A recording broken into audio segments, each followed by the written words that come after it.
Welcome back. I'm still here with Leah and Whitney. And ladies, it is, by the time this is airing, it is the week of Thanksgiving. I'm excited. It is exciting. It's going to be a little different this year, though, isn't it? No. No. You know, I know honestly, it's supposed to be, but, you know, this you only is live Georgia. once, so. honestly, not for me either. But there are some people out there Yeah. who it will be different for. I'm excited because I get to meet, okay, y'all, you don't know yet, but you know I have 3 kids. My sons are twins, and they're 23, or well, they'll be 23 the day after Thanksgiving, and they're both bringing their girlfriends who don't live here. So I get to meet them for the first time. So I'm grateful for that as far as gratitude goes. I cannot wait to meet those 2 ladies because I think they're just sweet and perfect. That'll be an experience. I don't know, I'm not ready for dating kids and having to do all that. How old are yours? I have a 10-year-old boy, a 13-year-old girl, and then I just adopted a 15-year-old. You adopted. Well, I'm You're fostering, fostering. but we are fostering to adopt. Yeah. That is exciting. Yeah. So. Well, so you're doing all kinds of good things. I don't know if I'm doing good things. I'm just trying to make a dent, just a little dent in this area. She makes a dent. I can tell. I can already tell. Well, to me, the thing I'm most grateful for always, every single day, is the people in my life that I love. You know, family, good friends, of course, our intimate family. That's my main thing. That's what I'm absolutely grateful for. What about you, Leah? Both of you, Whitney and Leah. I think for me, I'm not only grateful for, of course, my children and my husband and my son-in-law, and I'm like you, I adore my son's girlfriend. So I'm really thankful for them. But I think for me, I'm really thankful for this community. I mean, I was talking to somebody the other day about it. Actually, one of the ladies that came in, she was asking me, why do I love Dalton? And I was telling her, when we went through the house fire several years ago, this community really stepped up and helped us out. I remember that. And just kind of hugged us. So I'm really thankful to live in Dalton. I really love this. I love this town. I love Dalton too. And every so often you come across people who are like, I hate this place, I'm going to get out of here. It's like, why? What is why? Well, love where you are. Yeah, I think sometimes you hate a place, it has a lot more to do with you than with the place. Because there's a lot of beautiful in Dalton. Yeah, Oh I think gosh. we it's usually a lot more younger people who say that, and that's because they put themselves in a box and they don't realize what all Dalton has to offer. So that when you realize, I just graduated from Leadership Dalton Whitfield, and I just did not know what our community was doing like they are doing. It's just amazing. I highly recommend if anyone has a chance to take that class. Well, I want all 3 of my kids to take it, and I was talking to Councilman Gary Cruz recently about it. I put leadership. I'm making notes as I talk, which we know is not a good idea, about what a great program that is. It is so amazing, and you learn really what our community is doing and how we really do care about the people in our community. Lots of programs, lots of things to do. Yes. Downtown is just, to me, you don't have to go to Chattanooga, you don't have to go to Atlanta, Calhoun, or wherever, because we have a lot of stuff going on downtown. During COVID, it is a little different, but honestly, if you're bored in Dalton, call me. I can tell you some things to do. I mean, I stay busy all the time, and a lot of times what there is to do is make a difference, is uplift somebody else. But we got the best restaurants. We do. COVID's kind of shifted things, but if you're bored here during COVID, you're going to be bored everywhere during COVID. Sure. And you can, I did my tours, Dalton Ghost Tours this season, and what we did was, just people, I didn't have to say anything. People knew to distance themselves. Yeah. And it was just, it was outside, and it was something to do, and it was a lot of fun. And there are a lot of other things like that to do. And I've done your ghost tour, so that is one thing, guys. Keep an eye open for them because they are fun. Thank you. I loved I did it. your ghost tour a long time ago. That made me a wise. long, I recognized your face. long time ago, like when we were still doing Liberty Tree things and stuff like way back then. Right. Oh my gosh, I forgot about Liberty Tree. When the Grapes of Wrath or whatever was open, that's how long ago it was. Yeah. It was a long time ago. So, Yeah. it's fun. I loved it. So we are grateful. We are three very grateful ladies. What else are you grateful for? Whitney, I'll throw you there. Like you said, I am so grateful for my family. I'm definitely a family person. I am grateful for our community because I work with our community every day, and to see the heart that they have, and they find a cause and they champion for it. And it doesn't have to be my cause. It can be their cause. And so I really am thankful for this community. I actually had posted during the election time when everybody was arguing. I was like, a year ago, we were sitting down as a group of people, no color, no race, no orientation, nothing, to have Thanksgiving dinner together. That's our community, and that's what I'm proud of. So I'm proud of that too. And I got to say, I don't talk about politically who I'm for or who I'm not, because I have very close friends on both sides of the aisle, and I don't care.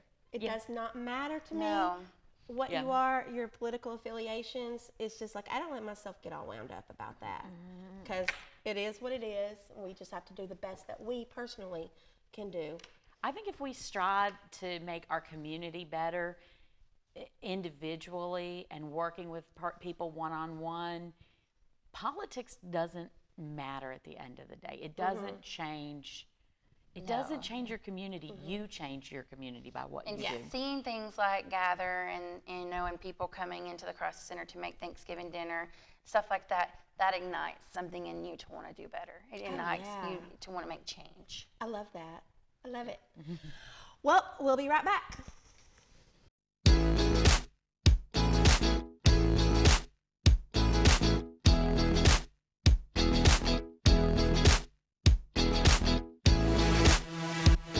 Welcome back to the talk. Before we began taping today, Leah here told me something really super cool that I'm hoping she will share with us.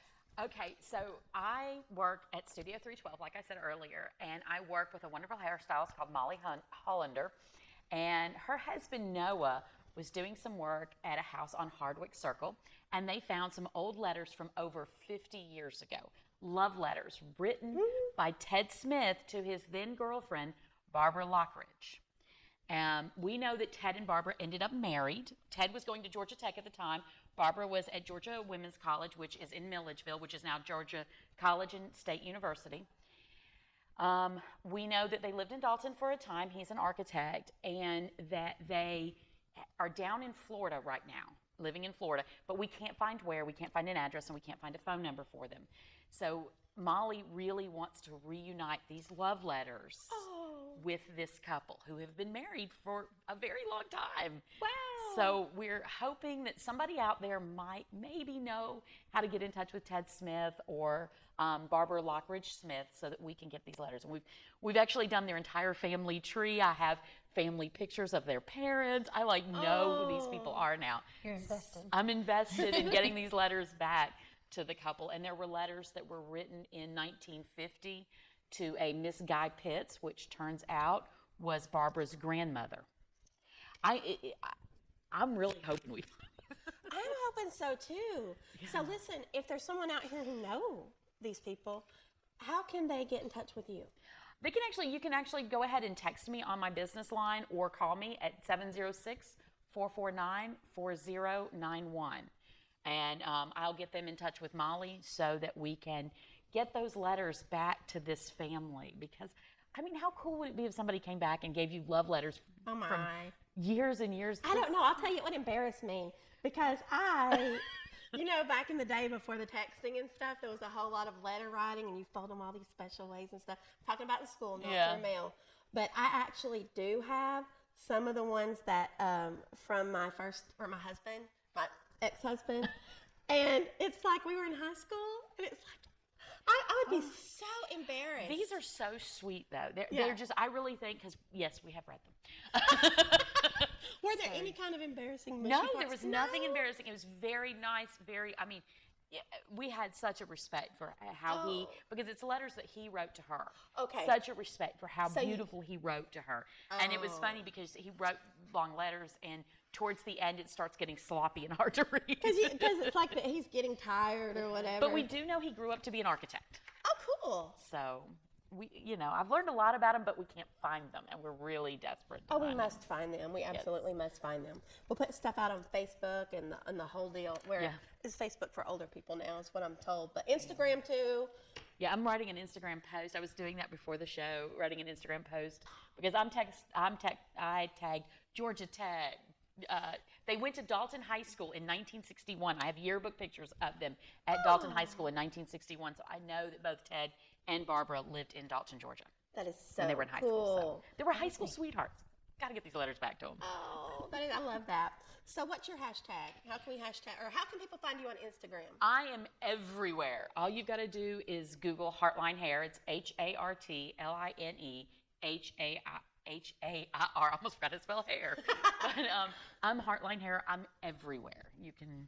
There's no other Hartline Hair. So when you Google me, I'm all you're going to find. That's a good share. And if you do find them, then I want to, let's do an update. That'd be so much fun. I would love to do an update. I'd love to have Molly and Noah come in and talk about it too. Well, so let's make that happen. So let's find them so Molly and Noah can come tell the whole story. That's so much fun. Now, Whitney, you have, you told us a little bit of something new in your life. Oh, yeah, I have. I'm fostering right now a 15-year-old, which has been crazy experience for me, but we are fostering with intentions to adopt her, and it's been a great experience. I was really worried because coming in with her already being a teenager and already having that foundation that of growth, that it was going to be really hard. And we're still new to it, but it hasn't been what I thought it was going to be. It has been way better, and we are so thankful for her. Her support lizard died this week, and so we've been having, and I didn't really understand, and I said, you're going to have to help me understand why you're so upset about the lizard.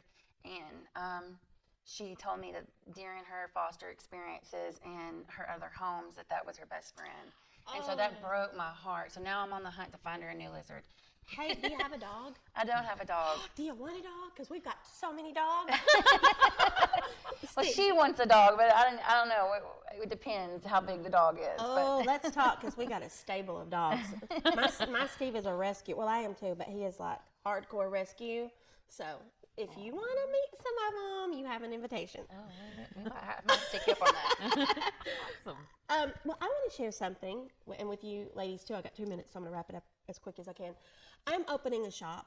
I call it a shop. It's actually a micro venue in Dalton, Georgia. It's called B. I've done Bohemian Entertainment forever, so it's BE and then micro venue. And I'm going to have like comedy night. I'm going to have weekends on Saturdays where people can drop their kids off for 2.5-hour blocks.